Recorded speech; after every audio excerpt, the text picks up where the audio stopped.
Saat ini pinjaman online ilegal sedang marak terjadi di tengah masyarakat. Banyak orang yang telah menjadi korban akibat adanya pinjaman online ilegal ini. Lalu kenapa pinjaman online ilegal ini sulit diberantas? Dan saat ini saya sudah bersama dengan Bapak Krisan Dorian. Halo Pak, apa kabar? Halo, Piana, apa kabar? Baik, Baik, baik. baik. Pak, makasih ya Pak sebelumnya udah menyempatkan hadir nih untuk sama kami bisa berbincang nih soal pinjaman online yang ilegal yang bisa dibilang sekarang nih kembali marak lagi ya. Karena kan Iya, beberapa waktu lalu betul. sempat ada berita bahwa polisi menggerebek kantor pinjaman online secara ilegal. Nah, tapi untuk saat Betul. ini pencurian data pribadi untuk pengajuan pinjaman online ilegal ini sebetulnya gimana sih Pak cara kerjanya si aplikasi pinjol ilegal ini sehingga kok mereka bisa dengan mudahnya mencuri data-data kita secara pribadi, data-data pribadi maksudnya? Oke, jadi sebetulnya ketika aplikasi itu dibuat ya, si developer atau pembuat aplikasinya itu dia perlu menuliskan permission apa aja yang diminta terhadap usernya, kayak gitu. Nah, permission ini sebetulnya yang seharusnya adalah dia berkaitan dengan fungsionalitas dari aplikasinya. Jadi kalau misalkan kita punya aplikasi GPS, otomatis kita perlu permission lokasi, betul kan ya? Nah, tetapi yang terjadi di banyak aplikasi tidak terbatas pada pinjol, sebetulnya permission yang diminta itu melebihi dari fungsi yang dibutuhkan sama si aplikasinya. Jadi kalau misalkan kita ngomongin pinjol, misalkan untuk mendapat pinjaman, misalkan kita hanya butuh upload data diri, kemudian permission yang perlu diambil mungkin hanya lokasi secara general. Tetapi seringkali terjadi di pinjol ini permission yang diminta tuh sampai ngelihat SMS, ngelihat galeri, ngelihat storage yang terdapat di dalam HP-nya seperti itu. Nah, dari situ yang biasanya seringkali digunakan untuk mengambil data-data pribadi kita. Kayak gitu. Oke. Berarti gini Pak, itu mungkin sudah melewati batas ya gitu ya.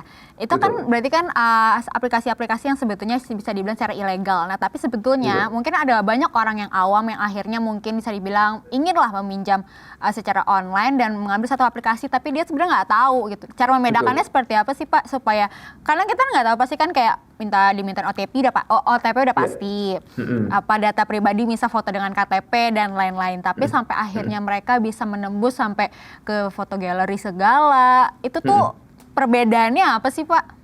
Oke, jadi kalau kita mau membedakan mana permission yang keterlaluan, mana yang biasa-biasa aja, sebenarnya kita perlu sedikit bernalar.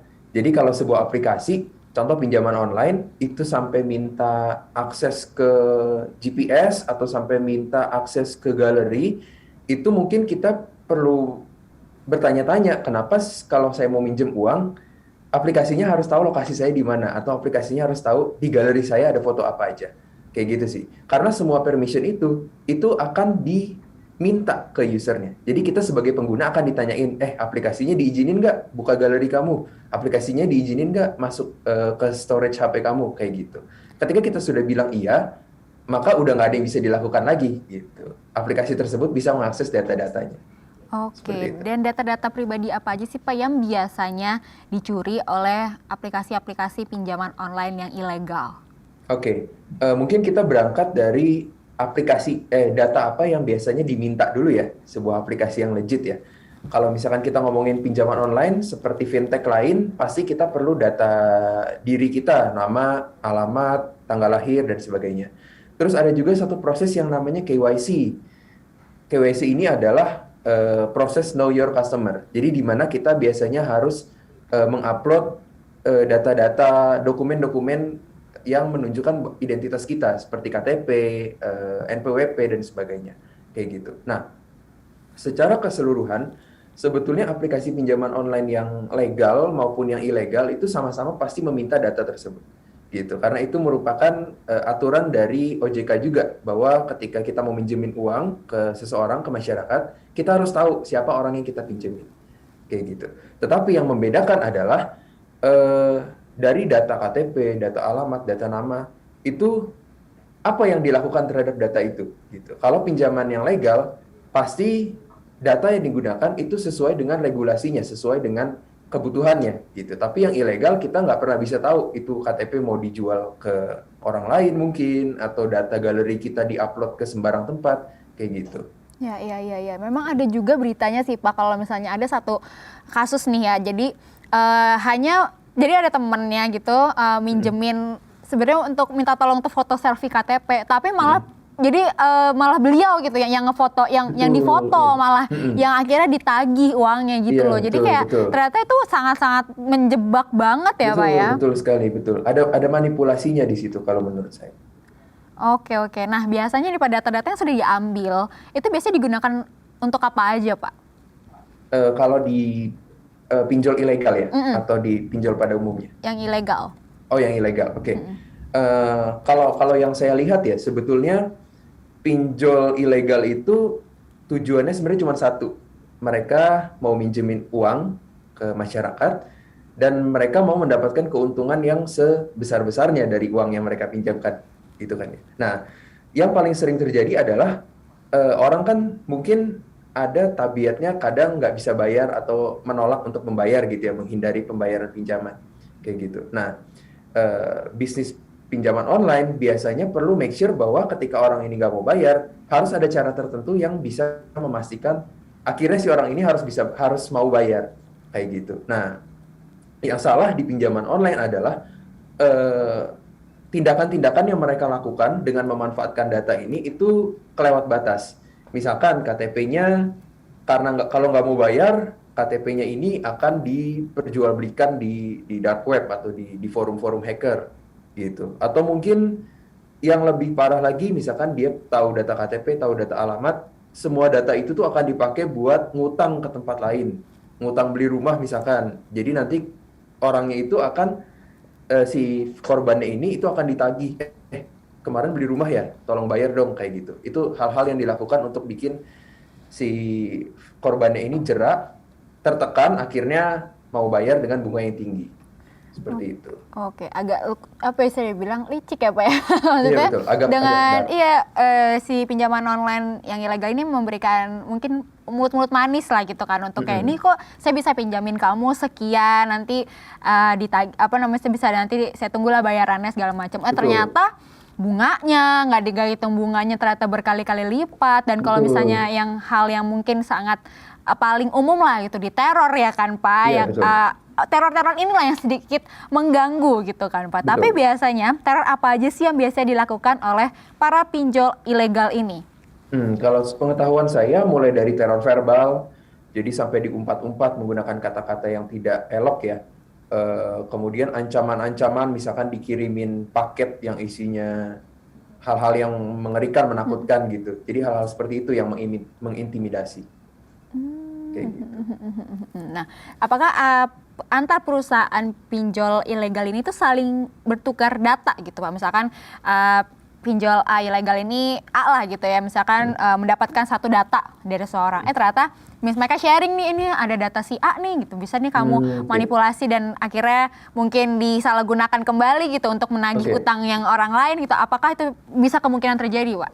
oke. Kalau menurut sepemahaman saya, sebetulnya ya dan tidak. Yang pertama adalah seringkali sebetulnya aplikasi-aplikasi pinjol yang ada di Play Store maupun di App Store di Apple itu sebetulnya dimiliki oleh satu usaha atau organisasi yang sama gitu. Jadi satu organisasi itu dia membawahi banyak aplikasi pinjol dengan nama yang berbeda-beda kayak gitu. Nah, pertukaran data itu mungkin terjadi di antara satu aplikasi dengan aplikasi yang lain karena ownernya sama atau pengelolanya sama. Seperti itu. Dan yang kedua, kalaupun mereka berbeda pengelola atau berbeda owner, karena tidak ada, memang secara definisi mereka sudah ilegal ya, memang tidak dilindungi hukum, mereka practically bisa melakukan apapun terhadap data-data kita. Jadi kalau misalkan mereka tiba-tiba mau kasih data kita ke pinjol yang lain, temennya misalkan, itu tidak ada yang melarang dan tidak ada yang mengatur gitu. Jadi menurut saya sangat mungkin terjadi ada pertukaran data antara satu pinjol dengan pinjol yang lain. Oke, tapi Kayak apakah gitu. itu bisa terjadi di antar pertukaran data itu tuh di antar perusahaan yang legal, Pak, gitu? Atau memang itu secara umum? Oke, kalau misalkan di perusahaan yang legal, di Indonesia sebetulnya yang menjadi kekurangannya adalah kita belum ada undang-undang yang secara komprehensif membahas dan mengatur tentang bagaimana data itu digunakan gitu. Perlindungan kita sekarang masih terpaku pada UU ITE bahwa data itu harus disetujui oleh pemilik datanya kalau mau disebarkan dan undang-undang dari Kominfo dan sebagainya. Seperti itu. Nah, tapi kalau misalkan pinjol yang legal, ketika dia menggunakan data dengan semena-mena atau secara menyeleweng, akan ada konsekuensi hukumnya, gitu. Karena dia merupakan badan hukum yang resmi dan diakui oleh negara, kayak gitu. Jadi begitu dia menyebarkan datanya, dia akan kena konsekuensinya, kayak gitu. Oke. Masih dilindungi oleh hukum ya. Jadi Betul. masih bisa dituntut lah, maksudnya masih bisa aman lah bisa dikatakan Iya, seperti betul. itu. Tapi kalau misalnya untuk Lebih yang ilegal, terjamin. mereka tidak ada landasan hukum. Jadi Iya, ya betul. agak sulit berarti ya Pak, sangat-sangat dirugikan ya. Nah, kira-kira Yes, betul. kalau misalnya pengalamannya misalnya data bocor dan bersangkutan dengan pinjaman ilegal, apa yang biasanya harus dilakukan, Pak? Dari sisi perusahaan atau dari sisi Ya, sebagai pengguna gitu. Kalau misalnya apakah memang harus kembali lagi membuat data yang lain lagi mungkin? Oke, kalau misalkan data sampai sudah bocor, tindakan yang bisa kita lakukan sebetulnya relatif terhadap kasusnya ya. Kalau misalkan yang bocor itu adalah data pribadi, email, password, dan sebagainya, terutama password, ketika kita punya indikasi atau ngerasa bahwa, oh kayaknya passwordnya ketahuan nih atau dibocorin nih, kita harus sesegera mungkin tuh ganti password kita. Gitu. Dan kalaupun itu tidak terjadi, setidaknya 3 bulan, 6 bulan sekali password itu memang harus diganti. Gitu. Karena kita nggak pernah tahu kapan data itu akan bocor ya, karena kan kita nggak tahu ya. Kayak gitu. Iya Pak, ya betul. Dan apakah sih sebetulnya pinjol ilegal ini tuh memang memiliki tujuan yang untuk menipu dan juga berbuat jahat, Pak? Oke, kalau menurut saya sih, saya bukan orang pinjol, maksudnya jadi saya nggak punya bisnis pinjol. Tapi kalau dari yang saya pahami, sebetulnya seperti yang tadi sudah sempat saya katakan ya, pinjaman online, legal maupun ilegal, kayaknya sih punya tujuan yang positif juga. Mereka punya dana, dan mereka mau dana itu dipakai untuk membantu masyarakat. Kayak gitu. Yang berbeda adalah pada prinsipnya, kalau pinjol yang ilegal, mereka mau dananya yang mereka keluarin se-A, mereka mau dapat keuntungan setinggi-tingginya dari dana yang seminimal-minimalnya. Kayak gitu sih. Jadi mungkin ada sisi baiknya memang, supaya masyarakat punya nilai beli, punya daya beli yang lebih tinggi dengan adanya pinjaman. Tapi yang negatifnya adalah dari cara mereka mendapatkan keuntungan dan memeras nasabah-nasabahnya atau klien-klien. Oke. Tapi sudah banyak sekali ya kasus pinjol ilegal ini kan terjadi gitu ya. Namun bukannya mereda tapi malah semakin meningkat gitu loh. Nah, menurut Bapak apa yang mempengaruhi peningkatan pinjol ilegal ini, Pak? Apakah mungkin peluangnya bagi-bagi yang membuat perusahaan tuh kayak lumayan nih ya pinjol ilegal gitu, akhirnya mereka ikut alirannya seperti itu. Nah, menurut Bapak apa, Pak? Kalau menurut saya, yang pertama pasti adalah karena demand-nya juga masih tinggi ya. Seperti yang kita tahu kan sekarang Indonesia masih dalam proses pemulihan ekonomi ya. Masih banyak elemen masyarakat yang mungkin masih berjuang supaya ekonominya lebih stabil lagi gitu. Nah, hal tersebut terutama dipengaruhi dengan pandemi juga yang akhirnya mempengaruhi demand dari pinjol itu gitu. Banyak orang yang butuh uang lebih untuk misalkan bayar dan sebagainya gitu ya, bayar sakit COVID dan sebagainya.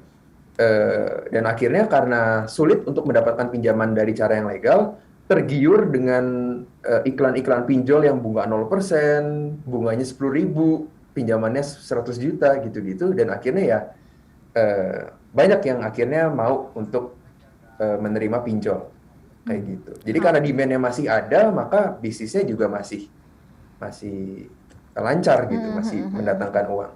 Ya. Oke. Kita masih akan ngebahas soal pinjol ilegal ini, bahayanya seperti apa, dan lain-lain masih banyak yang mau kita bahas. Tapi Pak, kita break dulu ya Pak ya. Siap. Ini Smart Viewers, jangan kemana-mana, tetaplah bersama kami di Good Talk.